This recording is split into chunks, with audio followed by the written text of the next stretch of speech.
Hey guys, it's Luca, and this is my first video talking about Seth. This is going to be a series. I'm going to make one video for each chapter. I'm starting with The Nature of Personal Reality. This is my favorite book by Seth. I think it's my favorite book because it's the most practical one in terms of like solving your everyday problems, which is kind of like what I'm most curious about, even though I love all the other books, including the weird stuff that's going on in like the unknown reality. Uh, this is the book I keep coming back to because I'm trying to solve my own personal, everyday problems. I've probably read this, I think I've read this book like 5 or 6 times. I'll probably keep reading it more times. Yeah, and I just love this book. I think I'm going to make another video where I kind of talk about what is Seth, why do I like Seth, kind of like more introductory for the people who don't know anything about Seth.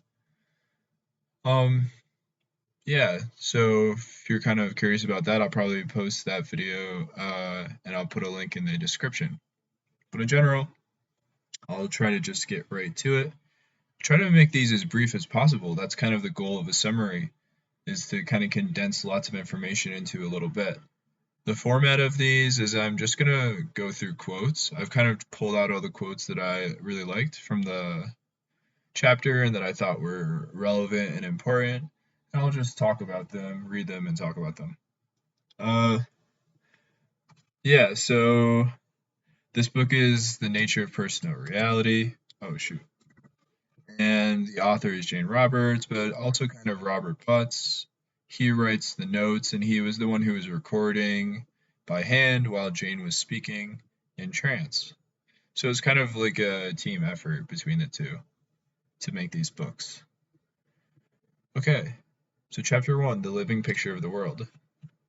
The living picture of the world grows within the mind. The world is, as it appears to you is like a three-dimensional painting in which each individual takes a hand. Each color, each line that appears within it has first been painted within a mind, and only then does it materialize without. So this is really a key idea of Seth, which is that the physical world, the exterior world outside of your skin that you can look around and see and touch, this world really is a representation of an inner world. So it's not like something separate from what's going on in your mind. It's more of like a reflection of what's going on in your mind. And not only that, but you really play a very important role, a very important part in making it the way that it is. In fact, you are kind of like the painter of the whole world. So this is kind of a huge shift, a huge paradigm shift in terms of seeing how do you see life. All consciousness creates the world, rising out of feeling tone. So feeling tone is really like the key idea of this chapter that Seth really likes to use. And we'll get into more of it later on. We'll also get more into later on of like how is the physical world a reflection of your thoughts. Another really important part of this first quote is that each color, each line that appears within it has first been painted within a mind, and only then does it materialize without. Meaning that there's not a single thing you can find in the world outside of you that hasn't first been thought. So the thought comes first and then the physical, as opposed to, any other way around. The atoms and molecules that compose all objects, whether it be the body of a person, a table, a stone, or a frog, know the greatest passive thrust of creativity that lies beneath their own existence, and upon which their individuality floats, distinct, clear, and unassailable. So one of the things that I really pull out of Seth is like this idea of individuality. What is it that makes us important? What is it that makes us worthy? What is it that makes us love ourselves or love others? And according to Seth, it's all about this idea of individuality. Who you are, or who any consciousness is unique. It fills up a very specific and important space in all of reality, and it's this uniqueness that makes you important. So that's kind of why I like that quote. The world as you see it is a reflection of what you are. So again, this concept of the world around you, it's a reflection of you. So if you find some problem in the world around you, uh, that you don't like, then really the only true way of resolving it is by going within yourself and seeing within yourself, like, what is it that's making this problem? Like, I don't know, for example, if you look around you and the world is full of people that are cheating each other and lying to each other, well, maybe you have some of that in yourself. Or if you look around you and you see a world where there's kind of like a lack of abundance and there's poverty everywhere and there's a lack of resources, well, there's probably some lack of resourcefulness within you or some lack of belief in abundance within you. And this is what's creating this reality for you. You project your thoughts, feelings, and expectations outward. Then you perceive them as the outside reality. So again, it's this idea that there's not really a separation between you, like your body, and the world around you. The the tables that you touch, the computers that you use, the people that you see, in a certain sense, are you.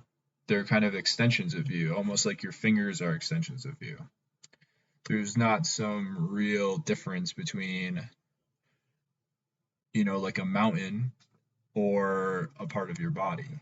It's just kind of farther away from you and it feels like it's outside of you. But in reality, if you could see all the dynamics that created that mountain, you would see that really that mountain is a part of you. You are aware, alert, and participating in many more realities than you know as your soul expresses itself through you. So, this is another really big concept of Seth, which is like the physical world is just one world. There's a whole lot more stuff going on, but basically, the way that your consciousness is attuned for physical reality, what you're aware of is specifically attuned for the physical world. But just because that's kind of all that you're aware of, it doesn't mean that that's all that there really is. There's a whole lot of other stuff going on.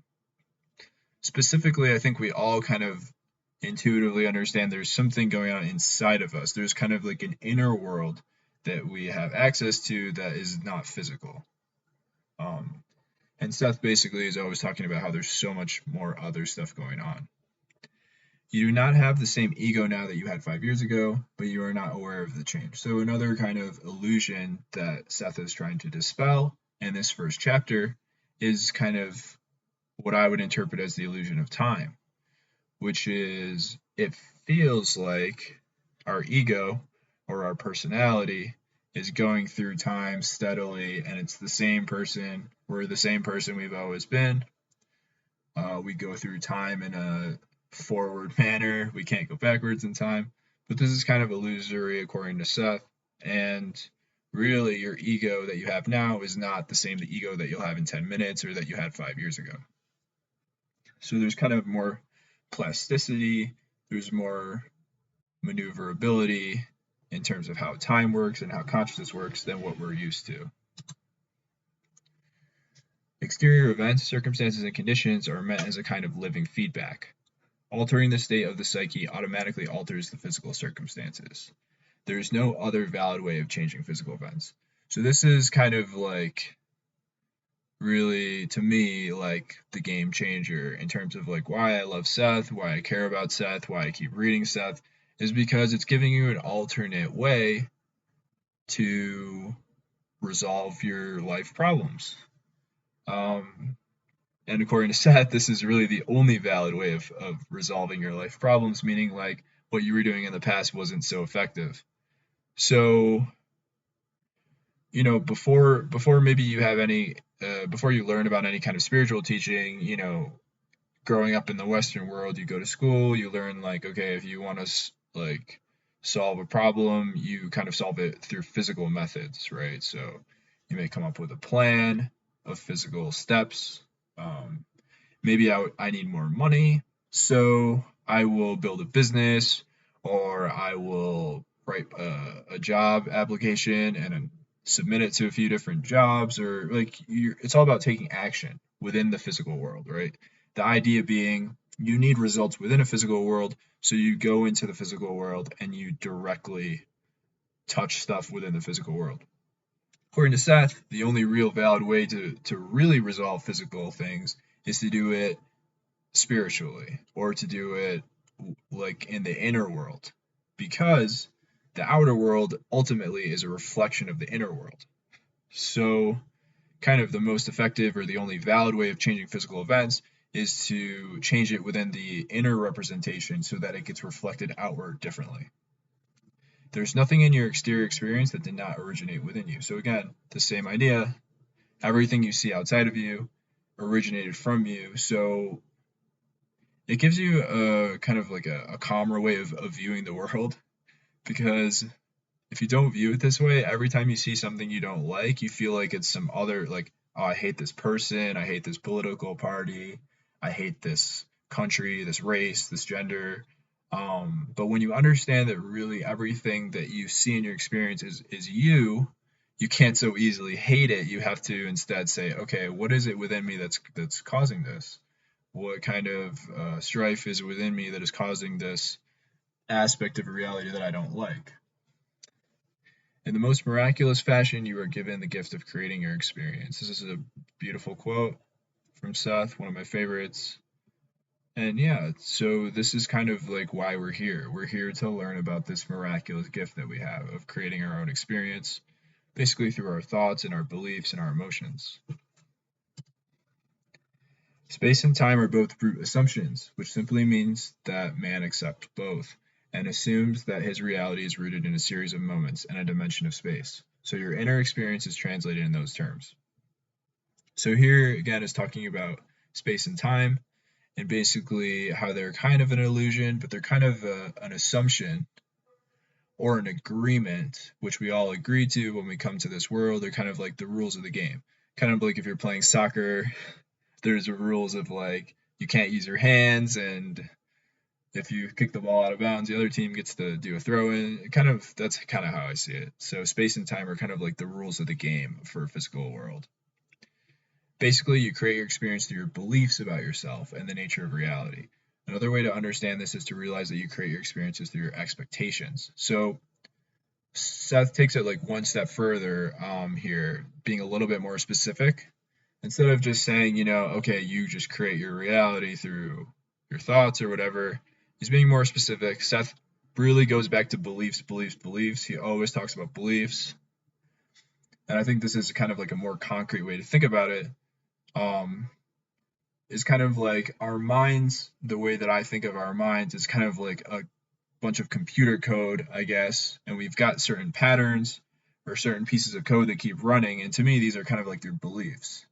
So you may have beliefs about how to make money. You may have beliefs about a human body. What happens when you age? What happens when you eat good food? What happens when you eat bad food? What happens when you how are people? How do people act in different situations, right? So we have beliefs about everything, and these beliefs are what create our experience. And basically what Seth teaches is kind of like the most simple, direct way to change your experience is to change your beliefs. And another way to say beliefs, I think, is expectations, right? If you believe something will happen, it's kind of equivalent in English as expecting something to happen or having an expectation of something. So again, another way to understand this is to realize that you create your experiences through your expectations. So basically what you expect comes to be, which is very different from the way that we are raised in the West, as far as I was raised at least, which is kind of the idea of there's some kind of objective truth about the physical world, and you learn these objective truths, and then you kind of work with those as objective truths. According to Seth, you get to create the truths. You get to live in a safe world if you want to live in a safe world. You get to live in a dangerous world if you want to live in a dangerous world. It's your beliefs that create reality. There's not some objective truth about reality that is true. Your emotional feelings are often transitory, but beneath there are certain qualities of feeling uniquely your own that are like deep musical chords. While your day-to-day feelings may rise or fall, these characteristic feeling tones lie beneath. So here Seth starts talking about feeling tones again. He briefly mentioned them in the very beginning of the chapter. These feeling tones are kind of like the essence of who you are. They're coming from the inner world, from the spirit world, however you want to say it, or from your soul. And they are characteristic to you. They are uniquely you. Everyone has different feeling tones. Each consciousness has its own unique feeling tone. If you have become afraid of emotion or the expression of feeling, then you may have the habit of denying this deep rhythm. To fight against it is like trying to swim upstream against a strong current. So Seth is basically saying a lot of what Seth teaches is like there's a bigger you that exists. There's a you that's aware of many more realities. There's a you that's aware of more of your past lives and your future lives. There's a you that's aware of just much more than what the tiny ego is aware of. And so the feeling tones is kind of a way to connect with this greater you, with this greater knowledge that you have access to, although you may not be able to access it consciously all the time. And so the emotions, again, is similar to the feeling tones. It's allowing you to connect to this. And a lot of the troubles that people run into, according to Seth, in their lives, is that they suppress emotions. So, for example, you may feel really pissed off at someone. You may want to tell them off or tell them something not so nice, but you kind of hold yourself back because you want to avoid conflict or you want to follow social rules. But according to Seth, actually following through with your emotion is a healthier thing to do. You'll be able to work through certain problems with that person. You'll be able to express your true being. You'll be able to be your honest, true self. And although it may be like a little bit painful in the beginning, you may get into a little bit of a fight. It'll end up just being a whole lot better because you're not denying these deep rhythms of who you are. You're not denying these deep feeling tones of who you are. So Seth is always against suppressing emotion. Emotion, according to Seth, is kind of your deeper self kind of pushing you in a certain direction to resolve certain issues. The incredible emotional variety and richness and splendor of physical experience is the material reflection of this inner feeling tone. It is the essence of yourself. So again, he's talking more about feeling tones and how it is kind of like your touchstone to the true you. You are, while physical, a portion of nature, therefore not apart from it. So I kind of pulled this quote out kind of randomly, but he does mention in this chapter how like you're a part of nature. A lot of our Western culture has us kind of separate from nature. Um, like symbolically and Seth is always talking about how you're a part of nature. So just like you are kind of the whole world, according to Seth, you are also a very important part of nature, and you should not see yourself as separate from nature. While physical, you follow physical laws or assumptions. These form the framework for corporeal expression. So these are kind of like the time and space rules of the physical world. And I like to keep this in mind. So there's like certain things you kind of don't want to mess with, I guess.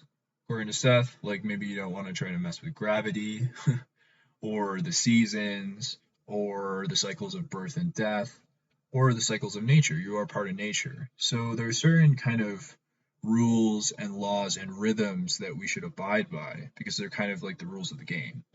But outside of those, we have a lot of leeway.